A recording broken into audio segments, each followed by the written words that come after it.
Good morning, Bucknutters. Welcome to the Bucknuts Morning 5 here on Friday, December 6th, 2024. I am Dave Biddle. I'll be joined by Mr. Jonah Booker in just a moment. Where do we think Ohio State's going to be in the college football playoff bracket when it is released on Sunday? That'll be fun seeing that on Sunday. So where do we think Ohio State's going to be? Where do we want them to be? Jay Book and I are going to get into that. I'm curious to get Jay Book's thoughts on what Coach Day had to say. Very interesting press conference on Wednesday. I'm curious to get Jay Book's thoughts on a lot of things that Coach Day said and what it means moving forward. And, are they going to have to make some tough decisions this offseason? Well, right now, you guys need to make an easy decision and get with Factor. You guys notice how the days are shorter, but your to-do lists are not? Power through your busy days with Factor's no prep, no mess meals.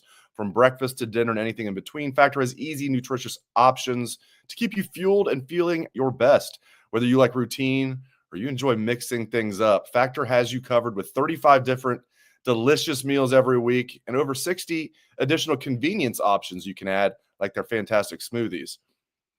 Don't let shorter days slow you down. Stay energized with America's #1 ready-to-eat meal delivery service. Keep telling you guys, I love Factor meals. It's not the microwave meals we grew up on by any means. Head to factormeals.com/Bucknuts50.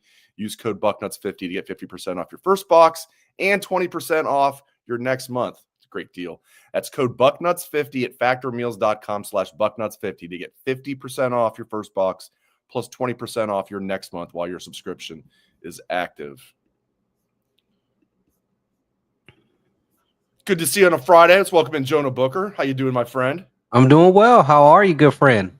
I am doing better than I was maybe Saturday and even Sunday. Not that I'm over it yet, but I don't know. It's just a different era. If they're able to get their bleep together and go on and win the national title, then, all will be good in Columbus. But where do you think they're going to land when the bracket is released on Sunday?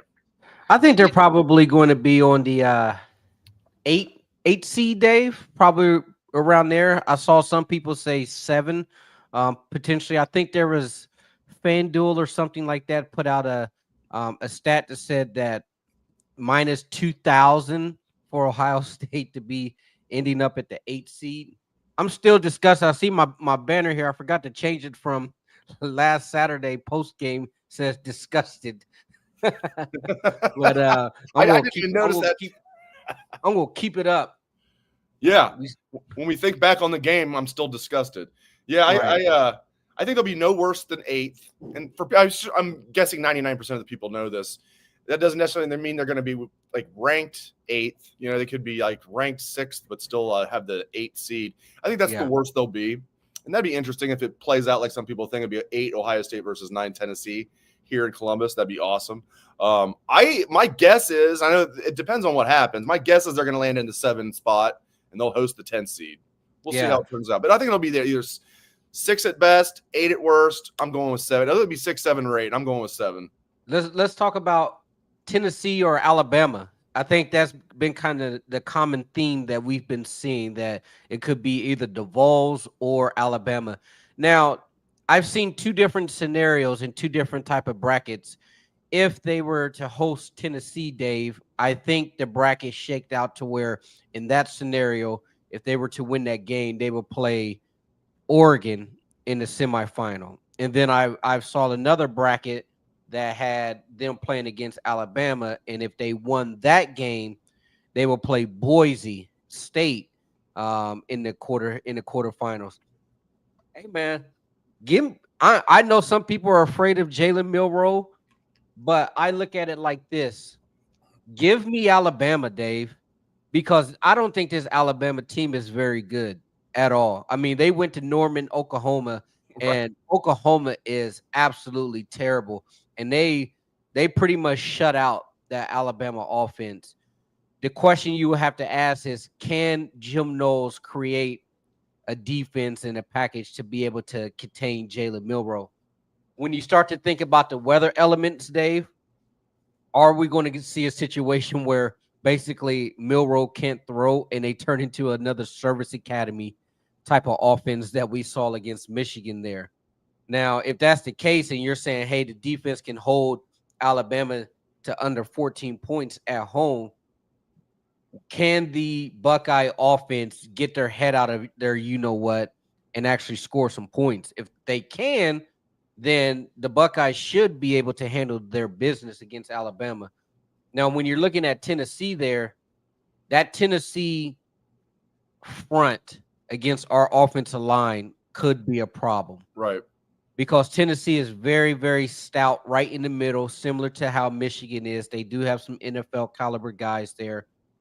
And if you win that game, would you rather play Boise or would you rather play Oregon in the next round? That's the question that a lot of Buckeye fans are weighing. Me personally, give me Bama, because I think that game right there, Dave, will have so much juice to it. And the likelihood, if you get Bama, there's no way ESPN is going to punt that game to TNT, because you're probably talking about 10, 12, 13 million viewership type of monster number. When it comes to that situation, your options are going to be Friday at prime time at 8 or Saturday at prime time at 8. And I personally think that ESPN would love to throw Kurt Herbstreit a bone and let him actually call a Buckeye game in prime time.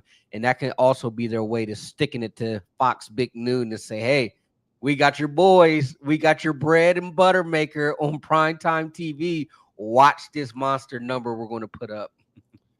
Yeah, it's funny that you mentioned Big Noon. I was just going to joke, like, are we sure it's not going to be at noon on Saturday? No, pretty sure it won't be noon on Saturday. Yeah, you're right. I mean, that would be a dream matchup for the fans and certainly for the TV execs. I would love that, man. It's just like 10 years ago, the first time we had the 14 playoff, Ohio State's first game was against Bama. It'd be really cool if their first game, and this one was against Bama, especially at the Horseshoe. That would be awesome. Before we move on to like some of the things Ryan Day said, this kind of ties into some of that though. What chances do you get? I mean, that was an embarrassing, just the more I think about it, it's just, I think if they played 100 times, Ohio State would win 99. That was the one. So it's like, it's really tough to swallow, but like, it's just a new age. If they can rally the troops, what are the chances you give Ryan Day and this team of like, not just winning a game, but going on a run here? Yeah. I have a lot of concerns right now, Dave. The way they lost that game has left a very sour taste in my mouth. You're going into the playoffs here with a very bipolar football team. I mean, if we're being honest, we don't know what we're going to get.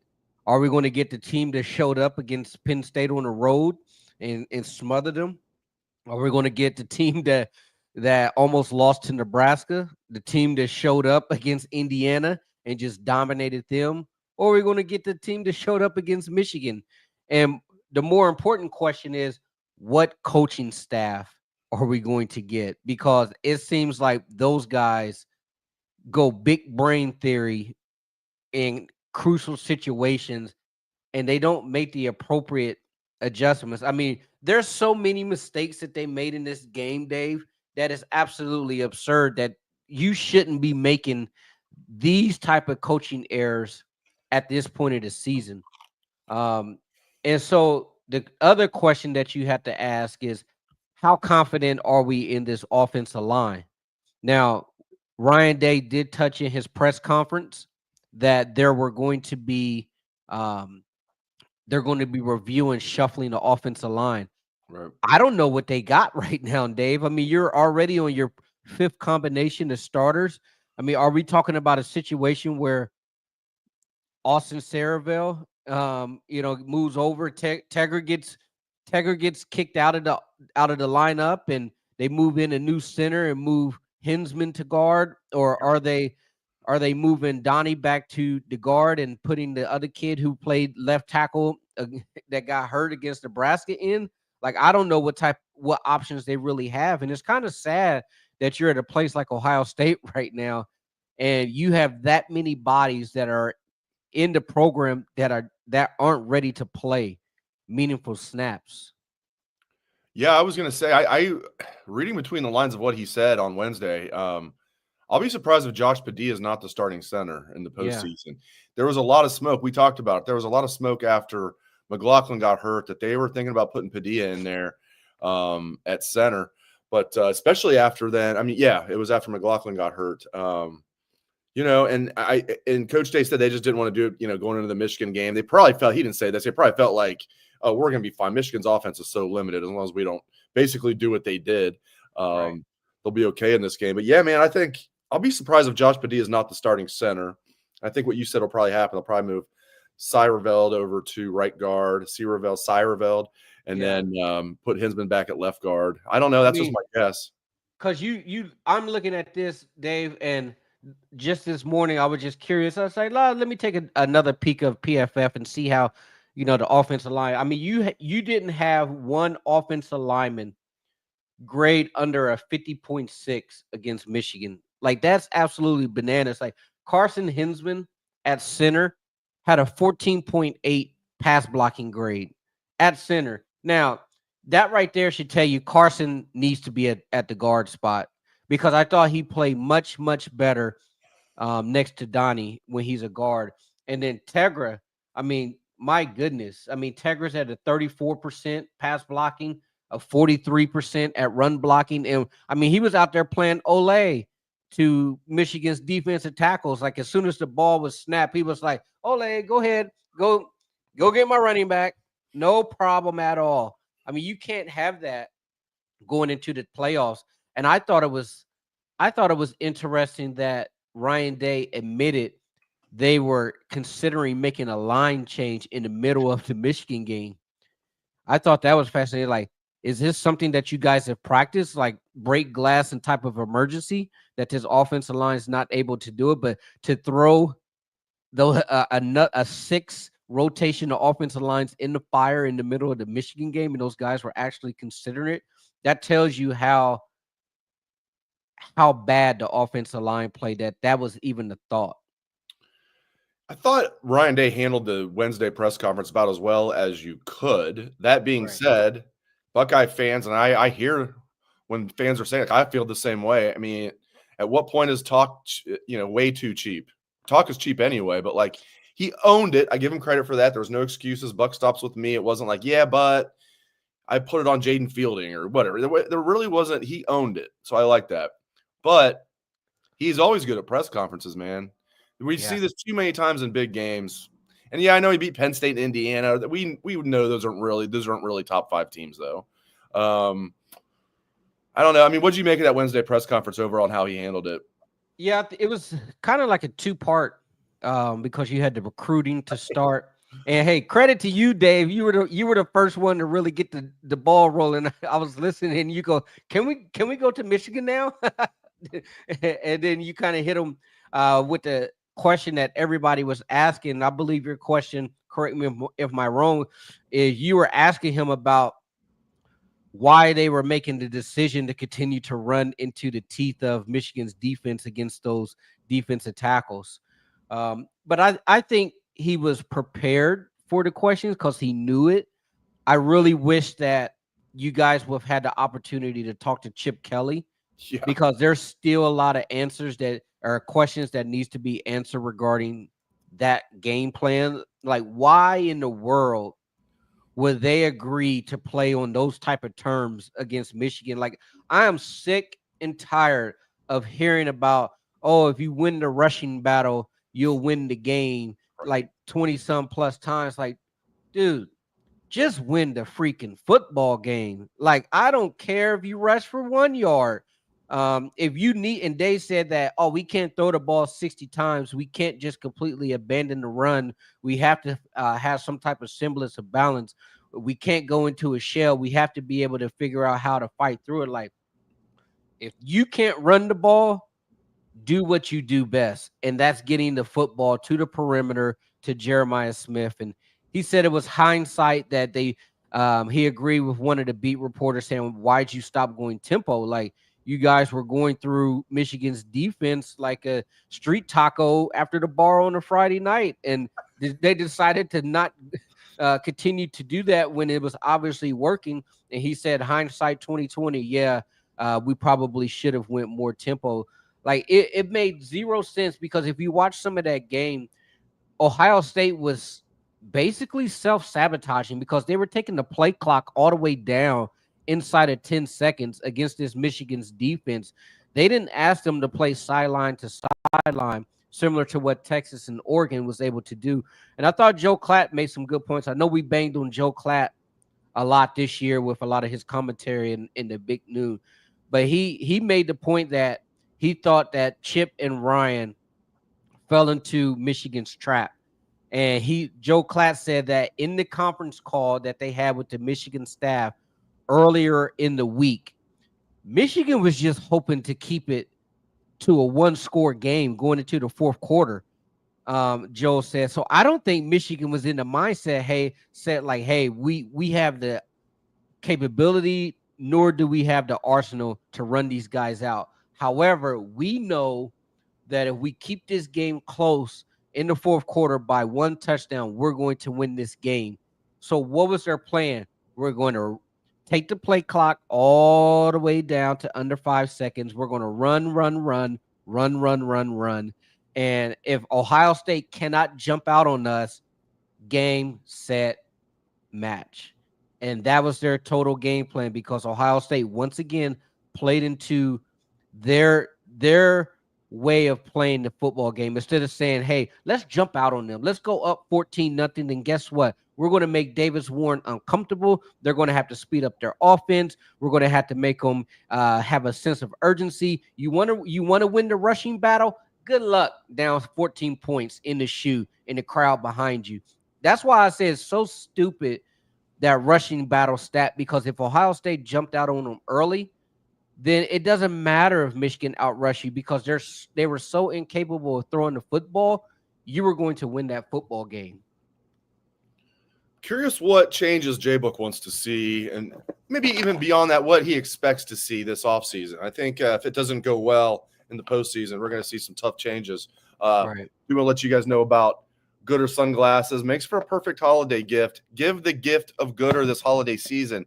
Gifts start at just $25. A pair of Gooders makes the perfect stocking stuffer, or just a great gift for a family member, friend, coworker, anything. Gift a gift that they'll love and actually use. Gooder is fun, fashionable, functional, affordable, active eyewear for anyone. If you're giving Gooder as a gift this holiday season, make sure to order before December 16th so you get them before Christmas. Again, if you're ordering Gooder for a holiday gift, order them before December 16th so you get them before Christmas. Starting at just $25, you can give the gift of Gooder to anyone this holiday season. Gooder is offering Bucknuts Morning 5 listeners free shipping. You can go to gooder.com/Bucknuts. Use code Bucknuts for free shipping. Gooder offers 30-day money-back guarantee and 100% satisfaction. Again, that's gooder.com/Bucknuts. Use code Bucknuts for free shipping.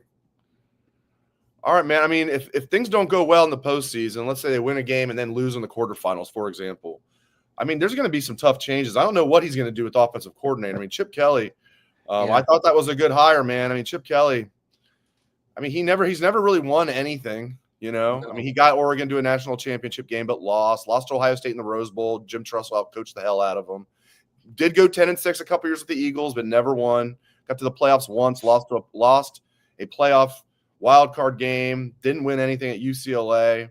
I mean, that was as bad of a offensive game plan as I've ever seen. And then what made it worse was the no adjustments. Yeah. So Chip Kelly, but he's Ryan Day's mentor. Is Ryan Day really going to fire him? And then what happens with Larry Johnson? Just get into what changes we might see this offseason. Yeah, that performance really soured the taste in my mouth when it comes to Chip Kelly, Dave. Now